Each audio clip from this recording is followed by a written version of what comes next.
The communication room buzzed with activity as Admiral Elena Vasquez watched the holographic display flicker to life. She had been Earth's ambassador to the Galactic Council for 3 years now, and she had grown used to the routine diplomatic messages that crossed her desk daily. This one, however, made her blood run cold. The message came from the Therixian Concordat, one of the oldest and proudest warrior empires in the known galaxy. Their ships had been spotted near the Kepler 442 system, where human mining operations had been expanding for the past 6 months. The Concordat claimed that humanity was building military installations in their territory. They demanded immediate withdrawal. Elena knew this was wrong. The Kepler system had been declared neutral space by the Galactic Council 40 years ago. Human mining operations there were completely legal. She quickly sent a response explaining this, attaching all the relevant permits and documents. She even offered to meet with Concordat representatives to discuss their concerns in person. The reply came faster than she expected. High Commander Zrathis himself responded, and his words dripped with contempt. The Concordat did not negotiate with lesser species. They did not waste time on paperwork created by weak civilizations. Humanity had 1 week to remove all presence from the system, or the Concordat would remove it for them. Elena felt frustration building in her chest. Humanity had been part of the galactic community for 150 years. In all that time, they had followed every rule, respected every boundary, and worked hard to be good neighbors to hundreds of alien species. They traded fairly, shared technology freely, and asked for nothing but peaceful coexistence. Why was the Concordat treating them like criminals? She sent another message, more urgent this time. She explained that human families lived on New Perth, the colony world in the Kepler system. 4,300,000 people called it home. Children went to school there. Farmers grew crops in the rich soil. Artists painted the 3 moons that hung in the purple sky. It was not a military base. It was a home. The Concordat did not respond to this message. Instead, they sent their fleet. 6 days later, Elena was pulled from sleep by emergency alarms. She ran to the command center in her nightclothes, her heart pounding. The screen showed something impossible, something horrible. Therixian warships surrounded New Perth. There were dozens of them, their weapons charged and ready. The colony's defense coordinator was broadcasting on all channels, pleading for them to stop. He explained that New Perth had no weapons, no military presence of any kind. He begged them to contact the Galactic Council, to verify that humans had every right to be there. He told them about the children sleeping in their beds, unaware that death hung above them in the cold of space. High Commander Zrathis appeared on the main screen. His face was angular and cruel, his scales gleaming silver under his ship's lights. He spoke slowly, making sure every word was recorded and transmitted across the galaxy's communication network. "Let this be a lesson," Zrathis said, "to all species who grow too ambitious, who forget their place in the natural order. The strong survive, the weak perish. This is the way of the universe." Elena screamed for them to stop.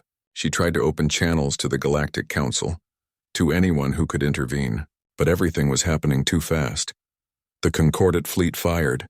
The weapons they used were called planet breakers. Each shot carried enough energy to crack a world's crust and boil its oceans. They used 12 of them on New Perth. The little colony world with its purple skies and 3 moons died in minutes. The atmosphere burned away first, then the surface turned to molten glass. Every city, every farm, every school and home and dream turned to ash and vapor. 4,300,000 people died screaming. Elena watched it happen. She stood frozen in the command center, tears streaming down her face as the sensors confirmed what her heart already knew. New Perth was gone. Everyone was gone. The Concordat broadcast their victory across the galaxy. They wanted everyone to see what happened to species that forgot their place. High Commander Zrathis gave interviews explaining his decision. He said it was necessary to maintain order, to show lesser civilizations the consequences of expansion. The Galactic Council held an emergency session. Representatives from hundreds of worlds gathered to discuss the tragedy. They offered humanity their condolences. They said it was very sad, very unfortunate. Some suggested that perhaps humans had been too aggressive in their expansion, though they admitted the Concordat's response was extreme. In the end, they did nothing. The Council voted that this was an internal matter between humanity and the Concordat. They suggested both sides pursue diplomatic solutions. They reminded humanity that the Concordat was a founding member of the Council, and their military strength kept many regions of the galaxy stable. Elena sat in the empty council chamber after the vote, staring at nothing. Around the galaxy, other human colonies received the news. Earth received the news. 4 million voices had been silenced, and the galaxy had decided their deaths did not matter enough to act. That night, every human ambassador was recalled to Earth. Every human representative left their posts without explanation. Human trade ships began disappearing from the space lanes, returning home through routes no one else knew. The galaxy assumed humanity had learned its lesson. They thought humans would accept their place, smaller and quieter than before. They believed the matter was settled. They were wrong. In the darkness of space, humanity began to move. And when they emerged again, the galaxy would learn what it truly meant to make an enemy of Earth. 6 months had passed since New Perth burned, and the galaxy had moved on. Trade continued. Wars were fought over distant resources, and the Galactic Council discussed matters of importance. The destruction of one human colony became just another entry in the long history of the universe. High Commander Zarathis received a promotion. He was now Grand Marshal of the Concordat's Northern Fleet, commanding over 300 warships. His decisive action against the humans had been praised by the Concordat Senate. They said he had shown proper strength, that he understood the warrior's way. Young Concordat officers studied his tactics in military academies. But something strange was happening, though few paid attention at first. Human trade ships had always been a common sight in the galaxy. They transported goods between hundreds of worlds, their crews friendly and their prices fair. Now those ships were gone. Every single human vessel had vanished from the commercial space lanes. Human colonies that had once welcomed alien visitors now sat silent. Their communication arrays still worked. Their automated defenses still functioned, but no one answered calls. Species that had been trading partners with humanity for decades found their messages ignored. At first, other civilizations assumed humans were grieving. Some thought perhaps humanity had collapsed, economically after losing New Perth.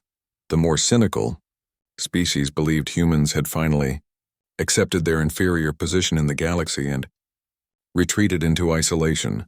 The Concordat celebrated. Zarathis gave speeches about how humans had learned proper respect. He said it proved that strength was the only language lesser species truly understood. But Council mediator Quilvin was not so sure. Quilvin belonged to the Nereid species, peaceful aquatic beings known for their careful observation and long memories. She had worked with humans for 20 years, and she had always found them remarkably patient and thoughtful. Quilvin began researching human history, reading the files that Earth had submitted when first joining the galactic community. What she found disturbed her deeply. Humans came from a deadly world. Their planet had tried to kill them with diseases, predators, natural disasters, and extreme climates. They had survived by becoming the most adaptable, most stubborn species she had ever studied. Their history was filled with terrible wars, but also with remarkable recoveries. They had nearly destroyed themselves dozens of times, yet always came back stronger. More importantly, she noticed something in the files that made her hands shake. When humanity joined the galactic community, they had submitted detailed records of their military capabilities. But those records were 150 years old. In all the time since, humans had never updated them. They had never shown their latest weapons, never demonstrated their current ships, never revealed how far their technology had advanced. Quilvin tried to share her concerns with other council members, but they dismissed her. Humans were traders and engineers, they said. Yes, they had a violent past, but they had been peaceful for over a century. The matter was closed. Then the disappearances began. A Concordat patrol ship near human space sent a distress signal. They had found a human mining vessel drifting in neutral territory. The ship's engines were running, its systems operational, but the crew was gone.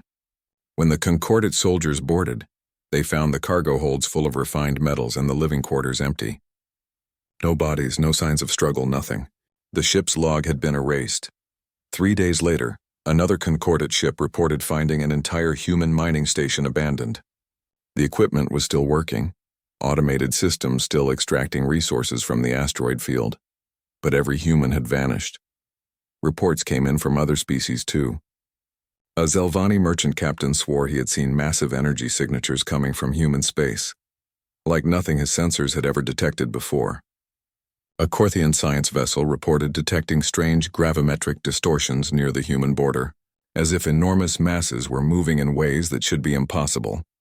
The Concordat Intelligence Division investigated these reports but found nothing conclusive. They decided humans were probably just moving their population to more secure locations, still afraid after New Perth's destruction. Zrathis laughed at the reports and said humans were probably building bunkers to hide in, but the strange occurrences continued. Several species reported that human automated trading posts were still operating, but the goods they sold now were different. The technology was more advanced, the materials of higher quality. It was as if humans had suddenly made a leap forward in their capabilities. But no humans were present to explain how. A Concordat science station at the very edge of human territory picked up massive fleet movements. The sensors detected hundreds of ships, all using engine signatures that did not match any known human design. The station commander immediately sent a message to headquarters requesting instructions. Before the message could be completed, the transmission cut off. The science station simply stopped existing. No explosion, no debris field, nothing. One moment it was there, the next it was gone as if it had never existed at all. The Concordat sent a battle group to investigate. They found empty space where the station had been. No wreckage, no bodies, no clues. The only thing their sensors detected was a faint energy residue they could not identify. Across the galaxy, intelligence agencies began compiling reports. Human space was now completely closed to outsiders. The few sensor buoys that remained near human borders detected constant activity, but the signals were scrambled in ways that made no sense. It was as if humans had discovered completely new technologies in just 6 months. Quilvin presented her findings to the Galactic Council. She explained that humanity had been hiding its true capabilities for 150 years. She warned that the destruction of New Perth might have triggered something dangerous, something none of them were prepared for. The Council thanked her for her report and filed it away. After all, what could humans really do? They were a minor species still recovering from a terrible loss. The idea that they could threaten the established powers of the galaxy seemed ridiculous. On his flagship, Grand Marshal Zrathis reviewed the same intelligence reports Quilvin had seen. For the first time since New Perth, he felt something unfamiliar. It was a small feeling, barely noticeable, but it was there. It was doubt. He pushed the feeling aside and returned to his duties. The Concordat was strong, their military proven over thousands of years. Whatever humans were doing in their isolated corner of the galaxy did not matter. But in the darkness of space, something was coming. Something patient, something angry, something that remembered 4,300,000 names, and it was almost ready. 1 year after New Perth died, humanity finally spoke. They did not send a message. They did not issue a warning. They simply appeared. At exactly the same moment, human fleets emerged from faster-than-light travel at 47 different Concordat systems. The ships that appeared were nothing like the trade vessels the galaxy had known. These were warships, sleek and predatory, covered in weapons that made Concordat sensors scream warnings. Grand Marshal Zrathis was in his office when the reports started flooding in. At first, he thought there was a mistake. His staff must have miscounted, but as more messages arrived, the truth became impossible to deny. Humanity had just launched the largest coordinated military strike in galactic history. Then the broadcast began. On every communication channel, across every planet and ship in Concordat space, the same message played. It showed a woman in a dark military uniform standing on the bridge of a warship. Admiral Elena Vasquez looked directly into the camera, her eyes hard as stone. "For New Perth," she said. "No mercy. No surrender," the transmission ended. The human fleets opened fire. The Concordat's defense forces responded immediately. These were warriors who had fought 1,000 battles across 10,000 years. Their ships were powerful, their tactics proven, their courage absolute. They were confident they could drive back these upstart humans. They were destroyed in minutes. Human weapons cut through Concordat shields as if they were not there. The energy beams did not just damage ships, they erased them, breaking molecular bonds and leaving nothing but scattered atoms. Concordat vessels tried to return fire, but the human ships moved in ways that should have been impossible. dodging and weaving faster than targeting computers could track. Within the first hour, the Concordat lost 60 warships. Within the first day, they lost 300. Within the first week, 12 major military installations had been completely destroyed. The galaxy watched in shock. News networks broadcast footage of the battles, and what they showed seemed impossible. Human technology was not supposed to be this advanced. Humans were traders and engineers, not warriors. Yet here they were, dismantling one of the galaxy's oldest military powers with terrifying efficiency. Admiral Vasquez led the primary fleet herself. Before each engagement, she broadcast the names of those who had died on New Perth. The transmissions were simple and cold. She would read the names, hundreds of them, thousands of them, while her ships moved into position. Then the names would stop and the battle would begin. The Concordat tried everything. They sent their best commanders, their most advanced ships, their elite warrior corps. Nothing worked. Human tactics were unpredictable, shifting and adapting faster than Concordat forces could respond. It was as if humans could see every move before it happened, because they could. What the galaxy did not know was that humanity had spent 150 years studying them, every species, every ship design, every weapon system, every tactical doctrine. Human observers had been watching and learning, while pretending to be simple merchants and diplomats. They had cataloged every weakness, every blind spot, every flaw in galactic military thinking, and they had been developing their own technology in secret. The weapons humanity used now were based on principles the galaxy had not discovered. Humans had found ways to manipulate gravity, to fold space, to break matter apart at the quantum level. They had built artificial intelligence systems that could predict enemy movements with frightening accuracy. They had designed ships that could repair themselves mid-battle using swarms of tiny machines. For 150 years, humanity had deliberately limited what technology they showed the galaxy. They had hoped that by appearing weak and peaceful, they could avoid conflict. They had wanted to be friends, not conquerors. New Perth had ended that hope. The protocol that humanity activated after the colony's destruction had a name. They called it Ragnarok, after an ancient Earth myth about the end of the world. It was the plan for what to do if humanity ever faced an existential threat. If someone ever proved that peace was impossible. The protocol had mobilized every shipyard, every factory, every research station humanity possessed. For 1 year, while the galaxy thought humans were hiding in fear, they had been building ships, building weapons, building an arsenal that would make it clear that humanity would never be victims again. 3 weeks after the first attack, the Concordat had lost 60% of their military and 23 core worlds. Not one human ship had been destroyed in combat.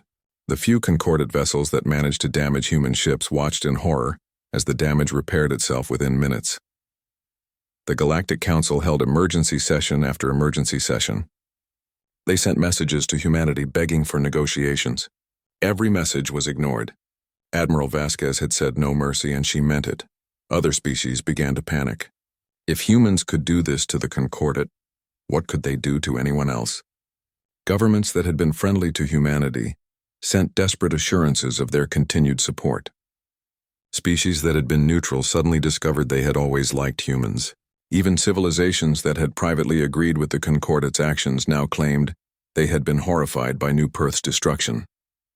Grand Marshal Zrathis sat in his command center, watching his empire crumble. He had been so certain of Concordat superiority, so confident in their military might. The humans had been weak, he was sure of it. Their diplomacy, their patience, their willingness to negotiate, all of it had been proof of their inferiority. He understood now. He understood too late. Humanity had not been weak. They had been kind, and kindness was not the same as weakness. On the bridge of her flagship, Admiral Vasquez checked the fleet's position.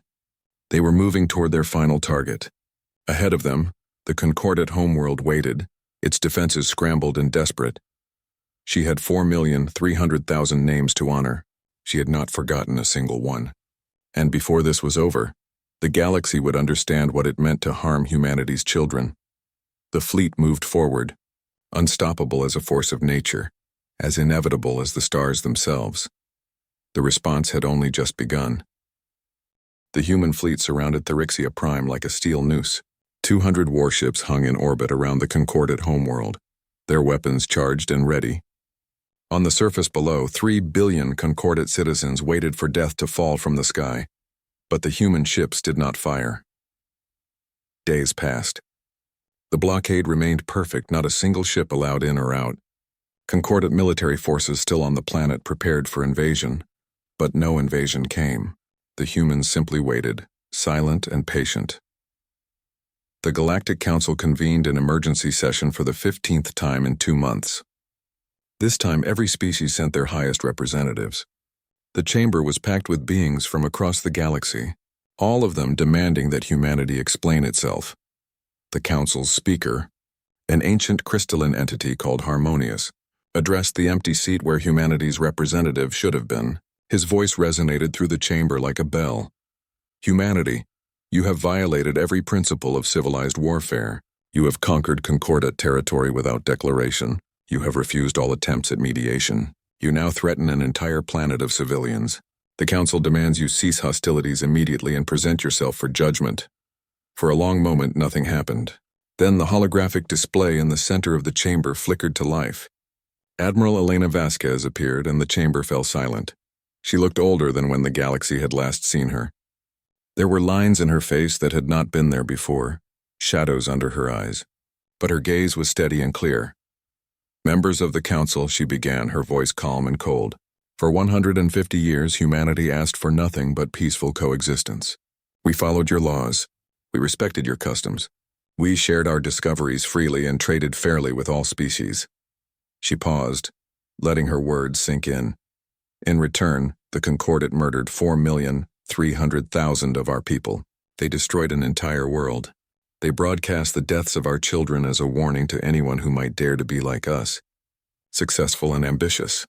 Vasquez's expression did not change, but something in her eyes burned like a cold fire. We came to this council seeking justice.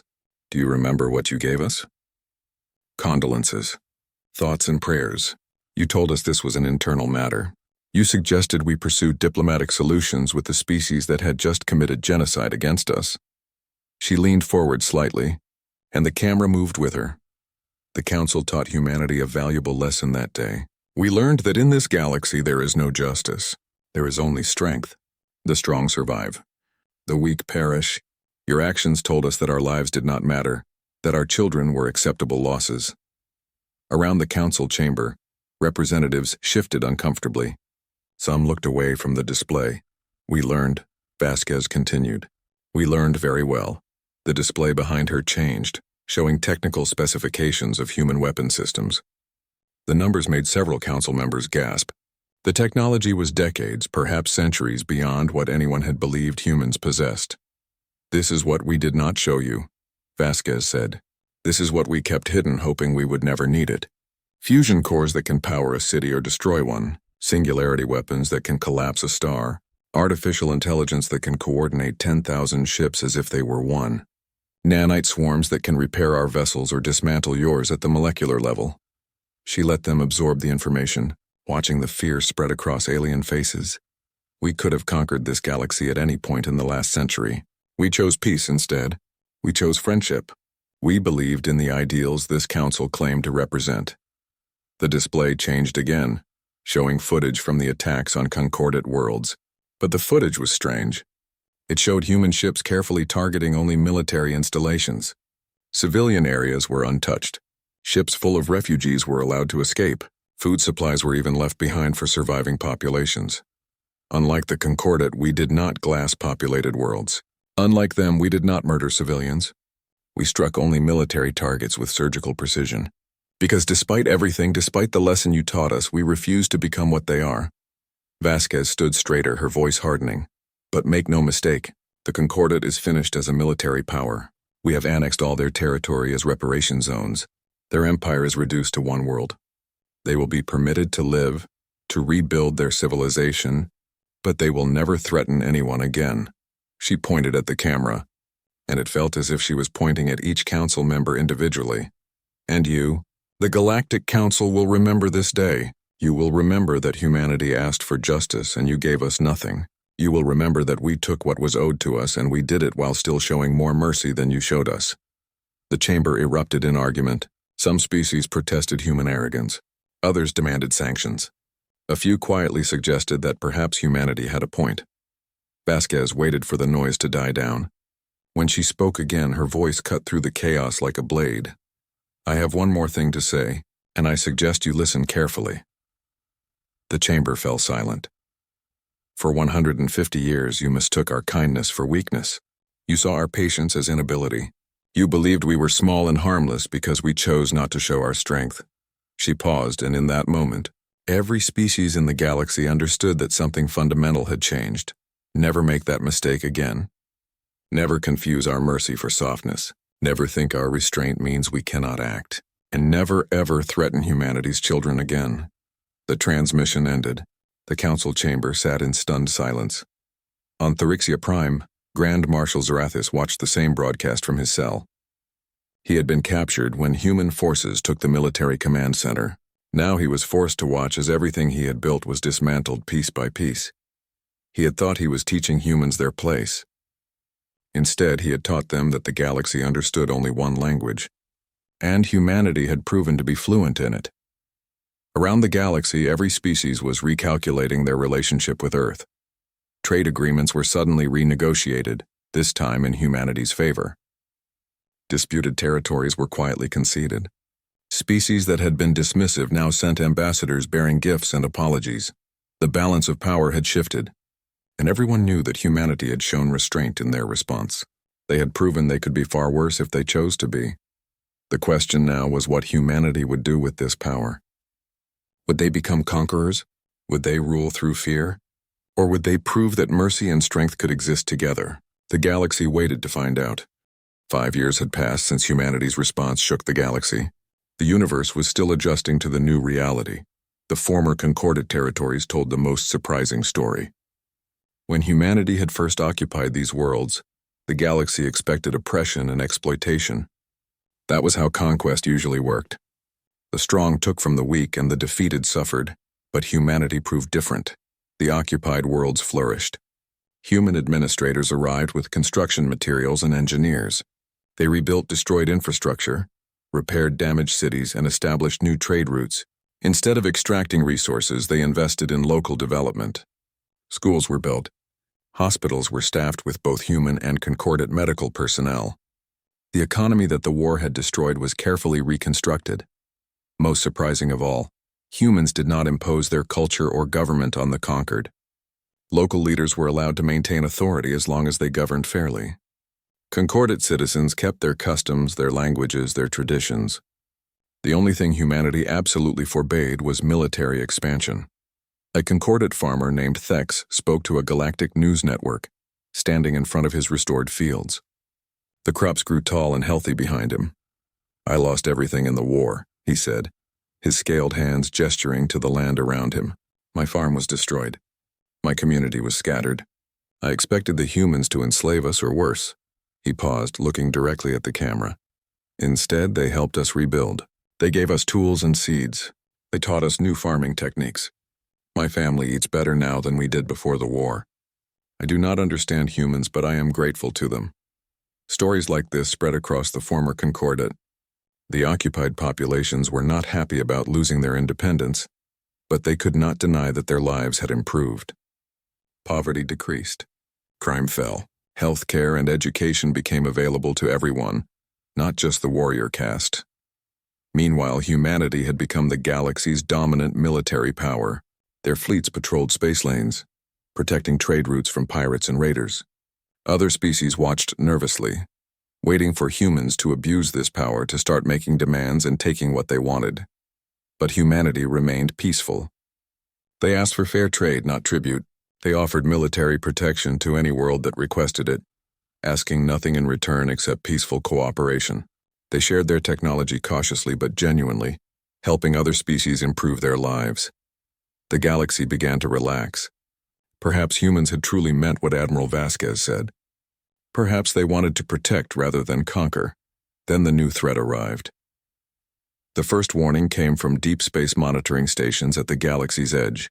Something was coming from the void between galaxies, something massive and hostile. The signals were unlike anything in galactic records. When the invasion force finally appeared, it was terrifying. Ships the size of moons emerged from dark space. covered in weapons that made even human technology look primitive. They broadcast a simple message in mathematical patterns that every species could understand. You are inferior. You will serve or you will die. The invaders did not negotiate. They did not explain themselves. They simply attacked the nearest inhabited systems, destroying everything that resisted. 3 colony worlds fell in the first week. The invading ships seemed unstoppable, their shields absorbing every weapon the defending forces used. The Galactic Council convened in panic. The species that had been arguing about trade disputes and border conflicts suddenly faced extinction. The invaders made no distinction between warrior races and peaceful civilizations. They wanted the galaxy and they would take it. For 2 days, the council debated what to do. Some suggested surrender. Others proposed evacuating to another galaxy. A few hardy species wanted to fight, but their military analysts said victory was impossible. Then Mediator Quilvin spoke. Her aquatic form shimmered in her containment sphere as she addressed the chamber. "There is one species that might save us," she said quietly. "The same species we abandoned when they needed our help." Everyone knew she meant humanity. The chamber fell into uncomfortable silence. The irony was not lost on anyone.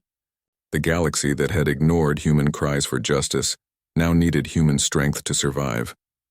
The council's speaker, Harmonious, sent a transmission to Earth. It was brief and humble. "Humanity, we ask for your help.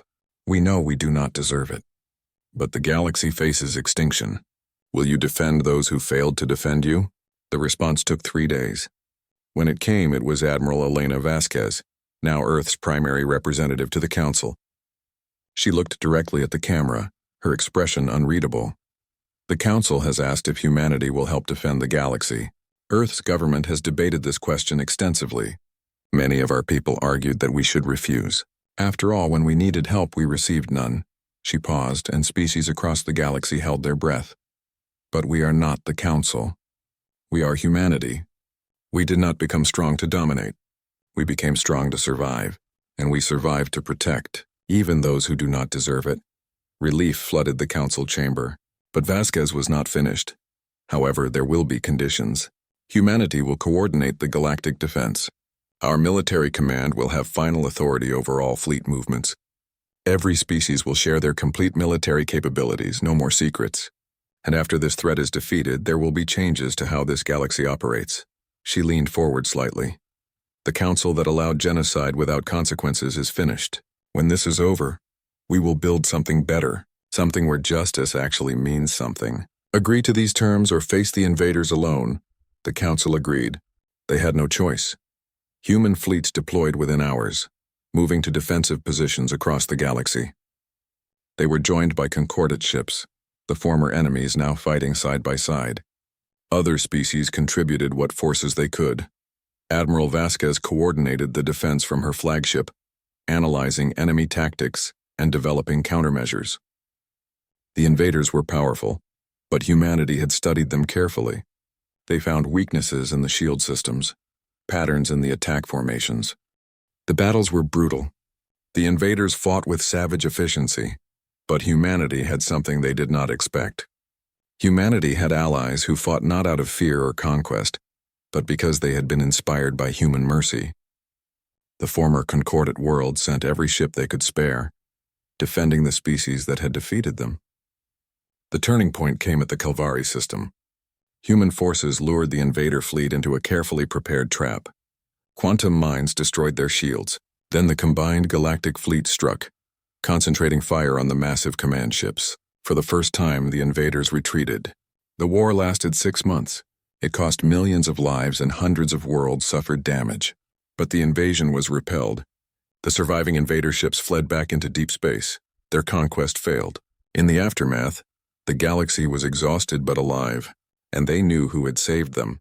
A new galactic council was formed, this time with humanity at its center. The new charter included protections for all species, strong and weak alike. Justice would be enforced, not just suggested.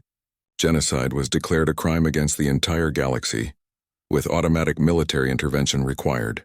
On New Perth's ruins, a memorial was built. It listed every name of every person who had died when the Concordate attacked. Millions of beings from across the galaxy visited it, laying flowers and offerings from their homeworlds. The memorial's plaque had a simple message. Here lived 4,300,000 souls who wanted only peace. Their deaths taught the galaxy that mercy is not weakness and patience is not inability.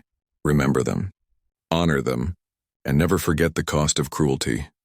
Admiral Vasquez retired after the new council was established. She returned to Earth to a quiet farm far from the cities. Sometimes reporters asked her about the war, about humanity's response, about the future. She always gave them the same answer. We proved that strength and compassion can exist together. We showed that protecting the weak is not weakness, it is the duty of the strong. The galaxy learned its lesson, and so did we. Power without mercy is tyranny, but mercy without power is just pretty words. She would smile then, a small, tired smile. Humanity is kind. Humanity is patient. Humanity wants peace, but humanity is also strong. We hope the galaxy never forgets the difference. On Thyrixia Prime, former Grand Marshal Zrathis taught at a school. He was old now. His scales faded and his movement slow, but young Concordat students listened carefully when he spoke about the war. I thought strength meant the ability to destroy, he told them. I learned too late that true strength is choosing not to, even when you can. The humans defeated us, occupied our worlds, and then helped us become better than we were. That is a power far greater than any weapon. Across the galaxy, a new saying spread among the stars. It was repeated in 1,000 languages on 1,000,000 worlds. Parents told it to their children. Teachers shared it with students. Diplomats whispered it in negotiation chambers. Beware the human smile. It means they are being patient with you. The galaxy had learned its lesson. Humanity was not weak. Humanity was not helpless. Humanity was kind until you harmed their family. Then humanity was inevitable. And in the silence of space where stars were born and died, humanity stood watch. Protecting, defending, remembering. Always remembering.